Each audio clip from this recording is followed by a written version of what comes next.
I'm not gonna upload this video until this car drives out of here and it at least has one driver's seat in it. What is up, Rad Potential YouTube? Get ready for a monumental video for the rally car. As you can see, if you watched the last video, the car has flipped directions in the shop. And I know I'm pretty strong, but I got a big hill, and there's no way I could do it really without, just spinning around. So yes, the rally car is running. And we'll just do a quick, it's warm right now. See if it starts. No throttle input required. Okay, maybe not. So this is my GSLSE issue, okay? It tends to flood itself out and then not want to restart. Unless I disconnect the fuel pump and then plug the fuel pump in while I'm cranking and then it turns on. So I got to figure out some sort of, I think, a fuel pump kill switch, or I need to lower the fuel pressure, because I think with these bigger injectors that are in here, they're not that much bigger, but they're just barely bigger. That's what causes it to flood. Generally, it fires right back up, but every now and again, you'll get that. Then you got to disconnect it. So, yes, it's running, kind of. I've got to, I'm not going to change the radiator yet because, well, I'm going to get the car really dirty. I want to make sure I don't have any leaks. So I'm just going to top that off. I've got some brackets for the car, seat brackets for the car that were already in it before that are going to go back in it. And then I'm going to slap in one of my Corbo, just old kind of crummy, dirty race seats in the driver's seat. And then I need to run to town and get some gas to top it off. And ideally, if it doesn't rain, even if it does rain, we're going to go shred this thing in the video. So get stoked, because today we're going to get it dirty and I'm going to have to wash it. Because, well, it's a little wet and my gravel driveway is just ready for some shred. So let's get a few bits tidied up on this thing. Then we're going to go shred the rally car. Alright guys, you ever know what real frustration feels like? That's 40-year-old fuel injection. That's what real frustration feels like. So, you guys have seen this before in a previous video, about 6 months ago, whenever I was troubleshooting the exact same issue, which is it floods itself as soon as pretty much if it doesn't start on the first try, it's flooded. I went ahead and I switched out the pump, the filter. I haven't changed the fuel pressure regulator yet, but I have a brand new one of those. And I had the injectors cleaned in a past video, okay? And I showed bench testing the injectors. And I had these RC Injection 750s in there, 740, I don't know, whatever they are. RC Injection, I think they're 750s. Anyways, so I'm curious. I'm like, okay, either one, we got too much fuel, for sure. Two, we got a stuck injector. Probably got too much fuel. So I pulled the injectors out like this. This is how I generally test them on the car. I mean, I don't know of any other way to test them on the car, but that's how it is. So I got my little painter's cup, got the injector zip tied in, and I hook up a switch straight to the fuel pump to keep the fuel pump running constantly, so it doesn't only come on when it cranks. And then I basically just crank the car with one injector plugged in, and you can see it spray. Crank the car with the other injector plugged in, and you can see that one spray. And then you can kind of be the judge of okay, hey, are they spraying about the same? You can try one plug on the other injector, one to the other, make sure both injectors are getting the same voltage. And I've determined that those injectors are functioning reasonably fine. I think the one that I have over here, this one, was for the rear rotor, and it's not spraying properly. Something in it wasn't spraying like the other one, I guess, which is why it might be mad. Which I don't have footage of it running, but I'll probably do it again, so I'll be able to fire it up and show you here in a second. So, I went through my stash of injectors, which I have a bunch. RX7 injectors, S4, S5 injectors. I got more injectors in a bag over there, and I had a set of GSLC injectors, and I couldn't find. Whenever I got the new mass airflow, I got another set of injectors from a known running car, and I couldn't find them. Okay, And how I know that the ones that I've just put in there aren't that is because I had to smooth out. These injectors don't have a nub on them here to guide the injector clip, whereas the OEM ones do. These injector clips are not OEM clips. Somebody's added different injector clips on the car, so they wouldn't fit OEM injectors. So I found another set of injectors basically and slapped them in, and I just tested them, and they're working. I mean, obviously, they're less fuel. I was under the impression, and somebody else can correct me, I don't know why I'm saying under the impression. The last that I knew how big a GSLC injector was is that it was 720 cc. Now, my buddy told me it was 680, and I really think that 680 makes more sense than what 720 was. I don't remember where I got the 720 number, but regardless, that's like 10% more fuel, and that's a lot of extra fuel. So we're going to try these stock injectors really quick and see if it starts. And I may put that other fuel pressure regulator in there right now because I have it apart already. So that's where I'm at, and it's been raining all weekend. I've literally been working on this for 2 days trying to get it to run right. Completely overhauled everything under here, and it doesn't need to be. It was all new anyways, but just put it back with OEM stuff versus the like Walbro 150 I bought versus like this is an OEM replacement GSLSE pump. So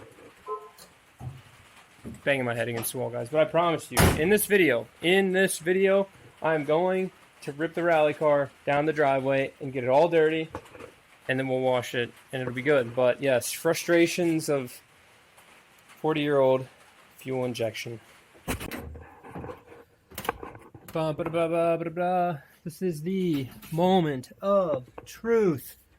Let's see, fuel pump. On. Main power, on.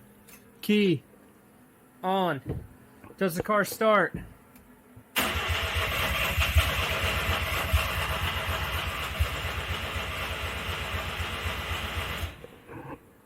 Nope.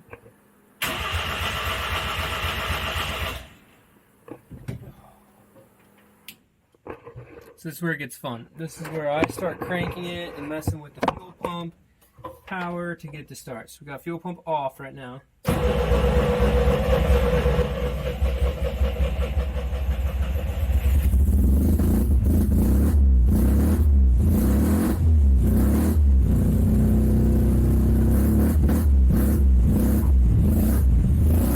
Look, guys, he didn't fix it.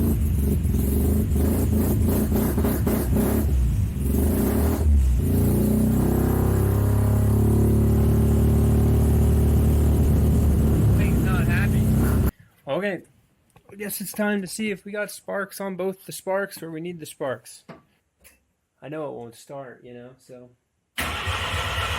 Oh, we got mega spark on both of those. So then what does that mean? It's fuel related.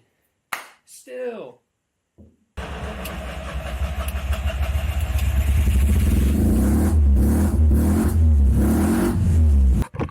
Well, guys, that didn't fix it. Alright, take 4,963. Does the car start?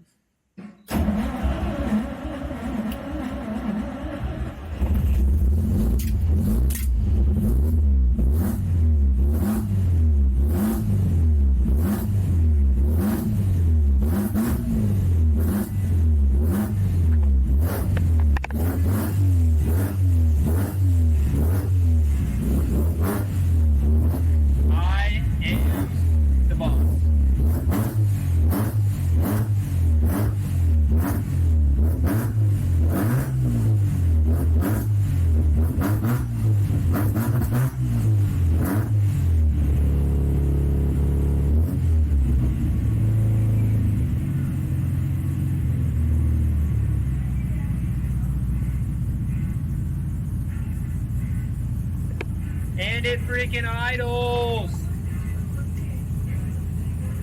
Alright, I think it's time to get it off the jack stands. I'm going to hook the fuel pump back up how it should be, or maybe I just don't turn it off. Let's just not turn it off. And I'm going to wrap some electrical tape around my exposed fuel pump switch so it doesn't. I'll just put a glove on it, and then we're gonna set it on the ground, and we're gonna go rip the driveway really fast. So hopefully I can get the camera set up and all this before it does something weird. It dies again. So let's go.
Alright guys, alright guys, I just got done shredding the rally car, and it's filthy, and I forgot that I didn't have a fan after my second run. The gauge wasn't hot, I was watching that was no big deal, but the radiator is also cracked and broken, and we kind of spit some stuff out and didn't have the fan, and whatever, we shredded it. And I got the thing all dirty. Check this out, guys. Fresh paint, full of mud. I tried out the tall rig, but I think I knocked it on a branch. We got it into the mud over here. That's what rally's about, guys. So, it definitely needs a little bit of an alignment. I think the toe's wrong because it just doesn't track right. I did nut and bolt the car yesterday before I had my injector issues, and then made sure everything was tight so it wasn't gonna fall apart. But I guess I should have put the fan on. Anyways, it's not exactly driving the most perfect, or I'm a bit rusty, one or the other. The other thing is I didn't hear any weird clunks or anything, so we're good there. I need to see if anything got into like where the stock fuel pump and stuff was at underneath the car, just to make sure we're not hitting anything or nothing's contacting anything there. Suspension travel is all good. The thing sounds awesome, which is how it should sound. And yeah, I'm freaking stoked. 1 year. Oh, I know where I knocked I bet I knocked the camera when I pulled into the garage like an idiot because I had it up too high. That footage is going to be sick though if that camera didn't fall out like it was, because it was kind of, oh well, anyways. I want to thank you guys so much for watching the rally car series. What actually ended up being my issue, and Charles sent me like, hey, check your injector connectors. And that was like the last, I had tested them. So you saw I checked both connectors on both injectors to make sure that everything was working, da-da-da-da-da. Well, then I'd put it together and I would lose one injector worth of fire. So I'm like, what the hell? So one of them was shorting out somewhere in the wire. So I cut the rear one, which I knew it was. I cut the rear one off, put a new connector on, dialed. So aside from now being completely muddy and me being super stoked and needing to fix the radiator stuff, I think we're stoked. So yeah, backtrack. Thank you guys very much for checking out the rally car videos. I know this thing is so good, and I'm so stoked to have been able to create it and share the process with you guys. Now that we know it's running, I'm not even going to try to start it. I don't even want to let myself down. We're ending on a high note. I'll try to start it tomorrow. But I'm stoked, guys. Thank you guys so much for watching the videos. Thank you guys so much for commenting and pushing me to get this thing done. And man, I can't wait to shred it in the daytime when it's not muddy and rainy, and when I actually have the car sorted to just keep ripping on it. So thanks again, guys. We'll see you in the next video. Keep it rad, and let's get shredding on this beast. Buddy, come here. You gotta say bye. Over here. Come here. Hey, you gotta say bye. You gotta say bye. Look, you're all dirty because you were running next to me. The moment you've all been waiting for, the whole struggle of this video, which you will see, was caused by this one tiny plug right here. What's up, Rad Potential YouTube? From a flooded drive home, I'll put some pictures in the video because this is the day I'm editing it. Lost another tree up behind the house, landed on the parts. My little sediment basin did exactly what it needed to do, which was catch all the crap, but there was too much crap, so washed my pipes out. This little drain here, which I installed, was full of leaves, which it's now not full of leaves. So you can see we're definitely mitigating a lot of the water that was going over my retaining walls here, which is whoever built this, which I just bought the house like this, so I didn't put these retaining walls here. It is what it is. This in reality should literally be like a pond. Like you should just have a pond right here, and then have your driveway and have pipes, like a big nice structure that goes under the driveway to get all the water around the driveway. Otherwise your driveway looks like this, which is completely ruined. I barely made it up in my two-wheel drive Jeep, which we'll go down there and check it out. If you're interested in this, stay tuned. Stoked that the rally car's running and that we got to tear the driveway up before it got destroyed by Mother Nature. So I need to get my shovel out and come and kind of fill this in a little bit, get this water going into that ditch again, just because it washed all this out. But there's a lot of water, guys. I had to go the long way home. Drove the Jeep through about 2 feet of water to get home. So pretty stoked that we're actually home, safe. The driveway can always be fixed. You know, it is what it is. I've ruined my Calotti Italian driving shoes walking around out here, but I was already soaked from checking out the floodwaters. So it looks like the ditch did fairly well. The trails are draining. Now my ditch is in the middle of my driveway, which is always fun. Ditch is rick-rolling through here, flying. So I guess my ditch needs to be that big versus that big. And yeah, this is a mess. We got water rolling out of here. And if you remember a while back, I had a sinkhole. Here's all my driveway. I had a sinkhole form right here, and I bet it's bigger now. Buddy, hey, you better chill out. You fall in there, it's going to be tough for me to get you out. Oh, yeah. So look at all the groundwater rolling through my sinkhole now. Hey, come here. Get back here. Get out of there. Get away. So my mitigation for this eventually is I'm going to cut this whole bank out and rebuild it and put some under drains in, and civil engineers will get that. And if you've watched this far, I appreciate it. But here's where you're going to see this massive travesty, which is all of the riprap that I had in my ditch. All of it. Kid you not. That's what's left right there. That's what's left right there. That's actually my water line for my house, which is running this bank. So hopefully that's not leaking. But it looks like all of my riprap, and I need to put another structure in up here and divert that water into there sooner so this ditch isn't taking all that flow. So I guess that becomes a project soon. Is now going here, and there is actually a pipe right here, probably about 2 feet buried, and that pipe comes out right here. Surprisingly, still has some water going through it, but I guess because that is rock, it's porous. And we found all of my driveway, so the entirety of my driveway is laying right here, and we're flooded. So guys, thanks for watching the end of the video, and I'm gonna film a video for the Patreon tonight because I can do that inside, and then I'm gonna let the rainwater go away. Hopefully, it's supposed to rain more tomorrow, and then I'm gonna jump on the tractor and get out here and get wet and get this at least to where I can drive through it and try to dig that pipe back out and rebuild this ditch, and hopefully I don't get into my water line. I guess I need to widen my driveway and dig that out. I hate that they put the water line here, but we're gonna have to do something about it. So with that, guys, thanks for watching. Keep it rad.